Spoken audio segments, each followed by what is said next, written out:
Lénine Pédron, bonjour. Bonjour Delphine. C'est un vrai plaisir de te recevoir sur la chaîne YouTube d'Alpacity. On va parler bien sûr confiance numérique, cybersécurité et aussi plein d'autres choses. Mais avant ça, est-ce que tu pourrais te présenter succinctement? Avec plaisir, je suis ravie et merci pour l'invitation. Je suis ravie d'être avec toi aujourd'hui. Euh, Je suis la directrice de la Trust Valley et la Trust Valley est un partenariat public-privé donc dans la confiance numérique et la cybersécurité. Par ailleurs, j'ai un parcours d'une vingtaine d'années dans le domaine de la cybersécurité et puis j'ai aussi fondé une ONG dans ce domaine-là qui s'appelle Icon il y a 8 ans maintenant. Voilà, qui adresse plus les discussions autour des discussions citoyennes. J'ai lu que tu avais un passé de hackeuse. Alors ça m'a un petit peu surpris comme ça, mais est-ce que tu peux nous en dire quelques mots? Alors, c'est surtout le fait que c'était un mode d'apprentissage pour moi. Le fait est que pour apprendre, j'ai cette curiosité. J'ai commencé à m'intéresser énormément dès la création de l'Internet à tout ce qui pouvait s'y passer. Et dans ce cadre-là, eh bien, j'ai passé énormément de temps à essayer de comprendre la technologie, mais aussi comment humainement se mettaient en place certaines actions. Et effectivement, je me suis formée. Je me suis formée à différentes étapes, mais c'est ma façon de fonctionner, quoi. C'est-à-dire vraiment d'explorer de nouvelles matières, d'explorer de nouvelles façons de fonctionner grâce à cette curiosité et puis surtout les communautés qui sont autour, qui m'aident à comprendre tout ce qui peut avancer aujourd'hui, tout ce qui fait, tout ce qu'on voit dans le futur, Ouais. l'IA, etc. Et justement, je voulais te parler de cette question de communauté. En fait, j'ai l'impression que si aujourd'hui, peu importe le bagage qu'on a, si on est intéressé et curieux, notamment dans le milieu du hacking ou de l'informatique, c'est des choses qui sont assez accessibles. Oui, alors c'est accessible, il faut y mettre les moyens, c'est-à-dire il faut vraiment vouloir passer du temps, s'investir. Et c'est vrai que par rapport à il y a quelques années où les ressources étaient certes très difficiles à trouver, aujourd'hui elles sont très accessibles, notamment dans le domaine du hacking, il y a des plateformes gratuites pour toutes les personnes qui souhaiteraient vraiment se mettre, à n'importe quel âge d'ailleurs, à comprendre comment fonctionne le hacking, etc. Et puis il n'y a pas que les aspects techniques dans le hacking, il y a aussi tous les aspects plus sociétals qu'on voit de plus en plus arriver. Et c'est des ressources qui sont vraiment accessibles aujourd'hui naturellement. Il y a beaucoup de communautés qui les mettent à disposition gracieusement. Donc je pense que notre génération, la génération actuelle, a vraiment cette chance d'avoir cette information en accès libre. Alors, tu diriges depuis plus de 5 ans, je crois maintenant, la Trust Valley. On ne te présente presque plus, hein. Tout le monde connaît Lénine Pédron associé à la Trust Valley. Qu'est-ce que vous faites dans ce programme? Comment il est né en fait? Et puis, comment ça sert aussi l'écosystème et l'économie? Alors, la Trust Valley est née il y a 4 ans exactement. Et auparavant, tu as tout à fait vu juste, parce qu'avant de créer cette fameuse Trust Valley où il a fallu mettre tous les partenaires privés, publics, académiques en accord sur ce qu'on voulait faire finalement, sur la mission, est-ce qu'il y avait vraiment besoin d'avoir une nouvelle plateforme. Avant cela, ce qu'on a fait, c'est qu'on a créé un programme d'accélération pour les startups, c'est-à-dire vraiment les jeunes projets, pour voir s'il y avait nécessité de créer une nouvelle plateforme à la suite. Ce qui s'est avéré effectivement important à faire, simplement parce que dans la région, on s'est rendu compte qu'on a énormément de capacités. Autant, il y a beaucoup d'organisations, il y a environ 400 organisations qui travaillent sur le domaine de la confiance numérique. On a environ 500 experts. Ça, c'était une surprise quand on a créé la Trust Valley, de se rendre compte qu'on a des talents qui, grâce aussi au modèle suisse, contrat de travail assez facile à mettre en place et autres, il y a beaucoup d'indépendants qui vont travailler chez des grandes entreprises, chez des corporates, et puis ensuite dans une PME, et puis ensuite dans une start-up. J'ai d'ailleurs à l'esprit une jeune femme qui a fait ce parcours-là et qui reste dans la région, qui n'a pas besoin d'aller chercher non plus un emploi à l'étranger pour avoir des missions intéressantes. Quand tu parles de région, c'est Suisse romande, plutôt arc lémanique. Quel est vraiment le terreau de la Trust Valley? Alors le terreau, la Trust Valley a été créée donc par le canton de Vaud et la République et le canton de Genève, les départements de l'économie, hein, au niveau des secteurs publics, par des acteurs, des grands acteurs donc romans au niveau du secteur privé, et puis par les institutions académiques, EPFL, HEIGVD, les universités Lausanne-Genève, le Graduate Institute, etc. Donc il y a un terreau, on va dire, très valdo-genevois. Ceci dit, notre fonctionnement, parce qu'on ne s'arrête pas non plus au territoire, on a énormément de partenaires du côté suisse alémanique, on va même jusqu'au Tessin, avec aussi beaucoup de partenaires à l'international. C'est-à-dire que c'est plutôt un modèle de fonctionnement où on a retrouvé les entreprises, vraiment une capacité d'académique avec un travail derrière qui est remarquable, avec des projets concrets et puis un positionnement qui nous permet d'aller travailler à l'international avec les autres écosystèmes. Alors, je sais que vous êtes très envié à l'international. On aimerait copier le concept de la Trust Valley. Quel programme vous avez mis en place? Qu'est-ce qui intéresse vraiment les PME? Qu'est-ce qui soutient l'écosystème? Alors, effectivement, on a beaucoup de délégations à venir nous voir, que ce soit le Danemark, Singapour, des délégations africaines, Pays-Bas et autres. Hein, on a même eu l'Estonie, etc. Parce qu'en fait, par rapport à peut-être à d'autres écosystèmes actuels, ce qu'on a travaillé, c'est vraiment la partie start-up avec un programme d'accélération. Je dirais qu'il y en a beaucoup qui existent, mais on est un des seuls dédiés vraiment à cette nouvelle matière qu'est la confiance numérique. C'est-à-dire que pour nous, la cybersécurité, c'est un pilier sur 10, 12. Et ça évolue tout le temps. Donc ça, c'est la première chose. La deuxième, c'est parce qu'on s'est dit, mais voilà, il y a un vrai problème de protection de notre économie locale avec ces cyberattaques. Donc, on les voit dans les médias depuis des années. Tout le monde, voilà, maintenant, c'est devenu quand même quelque chose depuis Roll, depuis, bon, bref, ce qu'on a pu subir dans la région, malheureusement. Mais on a dû passer par là pour se dire, OK, c'est un vrai problème, c'est un problème mondial. Et effectivement, c'est un problème mondial. Donc, eh bien, nous ne sommes pas les seuls à avoir cette problématique. Et des discussions qu'on a eues, notamment, par exemple, avec Luxembourg, c'est de se dire comment on arrive à faire monter en compétence nos PME locales dont le métier n'est absolument pas la confiance numérique, absolument pas la cybersécurité. Et donc, on s'est dit, mais on a tous les partenaires à la maison. On a cette capacité d'avoir aussi la partie Genève internationale, donc avec des possibilités de tester, de mettre en place des choses avec les clients, des PME locales, etc. C'est ce qu'on a fait. Ça nous a pris 1 an et demi pour discuter, mettre les personnes tout autour de la table et se dire comment on fait pour trouver un moyen d'aider les PME. Et puis, qu'est-ce qu'il en est sorti? Donc maintenant, on est à la 3e édition d'un programme qui s'appelle le Trust for SMEs. Qui est là pendant 12 mois pour soutenir en fait la montée en compétences des PME de la région. Et ce qu'on voit qui est très très intéressant, c'est que on dit toujours, oui, mais les PME, c'est difficile de les faire travailler avec les startups, même les corporates, les grands groupes, parfois, c'est difficile. Bien, aujourd'hui, on se rend compte qu'en ayant mis en place cette plateforme neutre qui permet à chacun de faire cette montée en compétences, vraiment aux PME, on arrive à faire travailler les startups qui sont locales avec nos PME locales. Donc, ça a créé une sorte de terreau fertile qui nous permet aujourd'hui d'avoir aussi une partie de développement économique, parce que c'est vraiment purement de l'innovation économique, voilà, qui permet, de faire vivre la région et aussi de se positionner directement au niveau mondial. On peut comparer ce programme, voilà, pour faire une comparaison simple, au programme pour les panneaux solaires.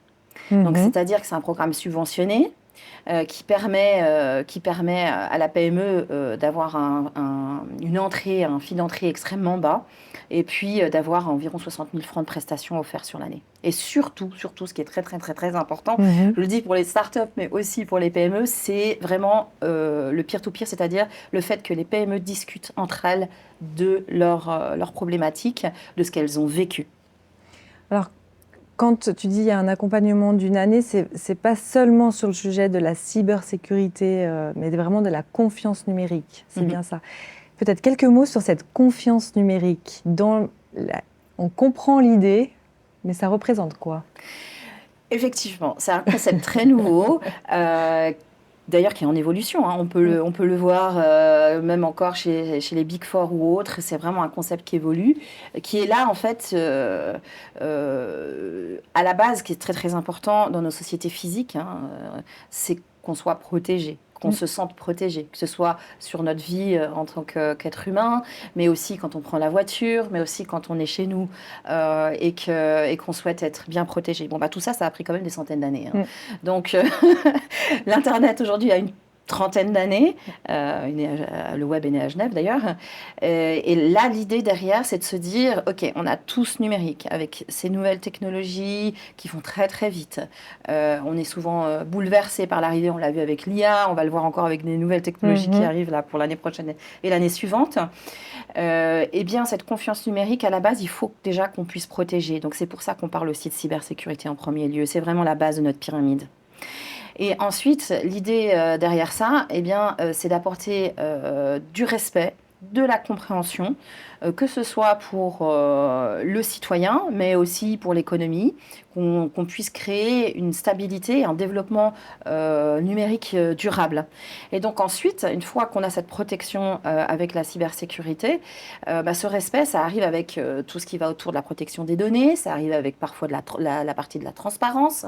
Et l'idée derrière ça, c'est qu'on essaye de faire grandir notre industrie en respectant de plus en plus l'humanité et la société. Quel est l'état de confiance aujourd'hui des citoyens par rapport à ces technologies? L'état de confiance aujourd'hui, on sait qu'il y a une perte de confiance envers l'État, envers les gouvernements.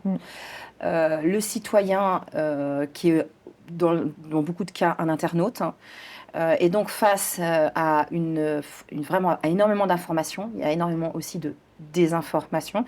Et dans ce cadre-là, c'est vrai que c'est compliqué pour les États de certifier que la qualité de l'information est là. Et on voit aussi une perte de confiance liée au fonctionnement de certains États. Ça, c'est la première chose. C'est vrai qu'aujourd'hui, on voit beaucoup plus de citoyens avoir confiance, en tout cas de donner ces données à des groupes, très grands groupes type Meta et autres, sans trop se poser de questions parce qu'ils ont accès à un service gratuit. Donc on est en train de naviguer finalement dans un nouveau monde, ce nouveau monde numérique. Et comment ces entreprises doivent se placer par rapport à ça? Alors, nouveau monde numérique, la technologie est en train de s'inventer. En revanche, les relations entre êtres humains sont les mêmes. Donc finalement, on est en train de transposer ce qu'on a fait pendant des siècles au niveau physique dans un monde numérique. On doit réinventer des règles. On doit regarder si les règles qu'on avait jusqu'alors fonctionnent encore aujourd'hui. Et ce qu'il faut voir, c'est que ce monde numérique est extrêmement jeune. C'est un adolescent, je dirais même, on est en crise d'adolescence. Donc, sur cette partie, effectivement, c'est très important qu'on réfléchisse en avance et puis qu'on essaye de trouver des solutions. La nature même des fonctionnements de marché font que le secteur privé s'avance toujours sur des marchés en avance. Et puis après, la législation, toute la partie régulation va pouvoir venir. Je dois dire que sur cette partie-là, on a quand même de la chance en Europe. Il y a eu des réactions de l'Europe, des protections aussi sur la partie des données dont on a parlé juste avant, qui font qu'aujourd'hui, on essaye en tout cas de maintenir, de trouver un équilibre entre le fait de pouvoir avoir accès à ces technologies et à cette facilité, parce que ça nous facilite la vie quand même, et que ce soit bon pour nous, que ça ne devienne pas un problème en tant que tel pour l'humanité. Et qu'on n'ait pas aussi un gap, comme un retard par rapport à d'autres pays où il y a d'autres opportunités et une nouvelle façon de faire. C'est comment on trouve toujours cet équilibre entre respect de la vie privée ou de respect de plein de choses par rapport à cette technologie qui est folle. Alors, retard, je dirais, en Suisse, on est quand même plus des smart movers que des first movers, notamment sur la partie du numérique. Ouais. Et en l'occurrence, je trouve que c'est assez intéressant. on se laisse le temps de voir venir, de regarder ce qui se passe, de prendre l'expérience aussi de ce qui se passe autour de nous, avant de tout de suite aller prendre le chemin et puis avancer trop vite. Parce qu'il faut voir aujourd'hui que quand même avec la polarisation, la géopolitique qui est en train d'avancer, on parle de plus en plus de problématiques au niveau de la démocratie. Et je trouve quand même aussi intéressant de se poser des questions avant d'aller trop vite dans la numérisation. J'ai lu aussi que donc tu as cofondé l'ONG ICON, peut-être si tu veux nous dire quelques mots dessus, mais tu représentes aussi le conseil, qui est représenté au Conseil d'Europe, si je le dis correctement. Et je me demandais justement quelle était un peu, toi qui as assisté à ça, la stratégie de l'Europe par rapport à cette sécurité numérique. Je me suis assez concentrée en fait sur la partie intelligence artificielle. Ok. Donc c'était en 2017, même un petit peu avant. Alors j'apprécie beaucoup cet organe, le Conseil de l'Europe, et d'ailleurs cette semaine, Alain Berset a donc été nommé secrétaire général du Conseil de l'Europe. Je pense que c'est une excellente nouvelle pour la Suisse, et ça prouve à quel point cet organe reste important, parce que on est sur une Europe beaucoup plus large que la Commission européenne, donc avec aussi beaucoup de pays qui sont représentés. Ça reste un endroit où il est possible de discuter, d'avoir des discussions franches avant que les lois soient créées. Et le travail que je voulais faire, c'était de venir en amont des lois. En amont des textes qui allaient être créés. Donc j'ai participé à tout ce groupe d'experts qui fait qu'aujourd'hui, on a le AI Act qui a été mis en place à la Commission européenne, d'ailleurs qui est passé comme une lettre à la poste. Et voilà, c'était l'idée d'apporter la compétence de l'ONG, c'est-à-dire c'est les êtres humains, c'est-à-dire c'est vraiment les personnes qui constituent cette ONG. On a fait relire les textes, c'est très ingrat comme travail. Mais en revanche, on trouvait vraiment dans l'ONG que c'était important qu'on comprenne ce qui allait se passer. Et c'est là où nous sommes intervenus. Et à côté de nous, il y avait dans la salle des experts, des grands groupes, les Microsoft, les Google et les autres, qui étaient présents. Et à ce titre-là, on avait tout à fait la capacité d'intervenir nous-mêmes en tant que toute petite ONG pour donner notre avis, et qui a été suivi. On assiste à beaucoup de développement technologique ces dernières années, notamment au niveau de l'intelligence artificielle. Qu'est-ce que toi, tu observes dans ton écosystème comme évolution dans ton domaine ? Oui, alors effectivement, l'intelligence artificielle est arrivée il y a 3 ans. C'est très, très visible parce que ça touche tout le monde. Ça touche vraiment tout le monde, et ça va de plus en plus vraiment venir dans nos vies au quotidien, pour le bien, on espère. Et donc avec une capacité de nous aider, d'aider aussi, je trouve qu'au niveau intergénérationnel, c'est très intéressant de voir que ces technologies vont nous aider à mieux vieillir. Voilà, bref. Il y a ces aspects-là. Mais il n'y a pas que ces aspects-là, il y a aussi toute la partie du métavers qu'on a un petit peu mis de côté. On a tendance à se focaliser sur un développement. Donc là, en l'occurrence, il y a le côté très hype de l'AI, mais ça n'empêche que toute la partie métaverse continue à avancer et probablement va revenir sur le devant de la scène dans les prochaines années. Parce que de toute façon, ce monde numérique, ce monde embarqué, ce monde virtuel est en train de se développer. On va dans ce sens en tout cas aujourd'hui, et ça va apporter une nouvelle façon de voir aussi les humanités, notamment les humanités digitales. Ça, c'est pour cette partie-là.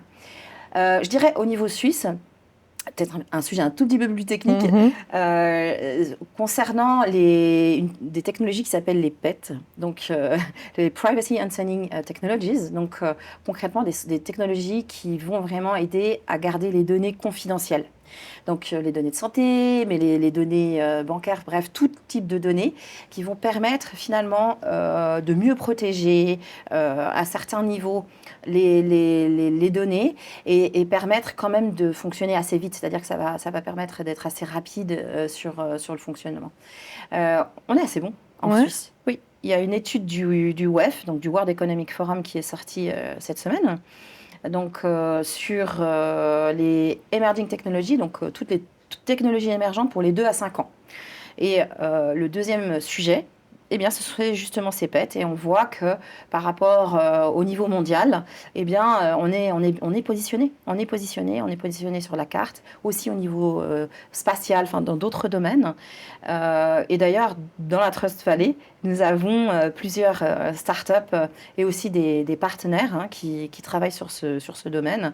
Je pense que c'est une grande force aujourd'hui de la Suisse. Donc, souvent, on me pose la question, mais vraiment, est-ce qu'on a vraiment quelque chose de plus dans la région? Qu'est-ce qui est unique?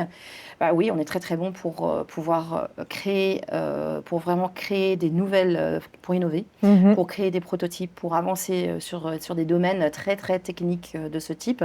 On le voit aussi dans d'autres domaines, hein, que ce soit sur les matériaux et autres. Ou dans l'industrie, ouais. Dans l'industrie, exactement. On a beaucoup de pépites. Comment l'IA, selon toi, va changer ce monde de la cybersécurité, puisqu'on peut toujours aller vers plus de deepfake, d'arnaques, mais comme tu dis, qu'est-ce qu'on en fait de la technologie pour le bien et le moins bon? Mais qu'est-ce que ça va changer? Quel est l'impact plutôt? L'IA est en train de s'insérer à deux niveaux. Du côté des cybercriminels, ils savent très bien l'utiliser. Donc le crime, hein, parce que qui est en train de grossir et de continuer à grossir. Il faut bien voir que notre corporation n'est pas juste en train de créer des lois comme on peut prendre par exemple dans l'agroalimentaire et autres, les développements qu'on a vus dans les années 80. C'est pas juste de se dire on travaille entre industriels, avec l'État, avec les académiques, et puis on essaye de mettre un cadre autour de tout ça. Non, notre corporation se bat contre le crime. Donc il faut bien voir cela. Et le crime, c'est très bien d'utiliser ces nouvelles technologies, que ce soit l'IA ou d'autres, mais en l'occurrence, l'IA va être utilisée à plusieurs niveaux pour automatiser les attaques, etc.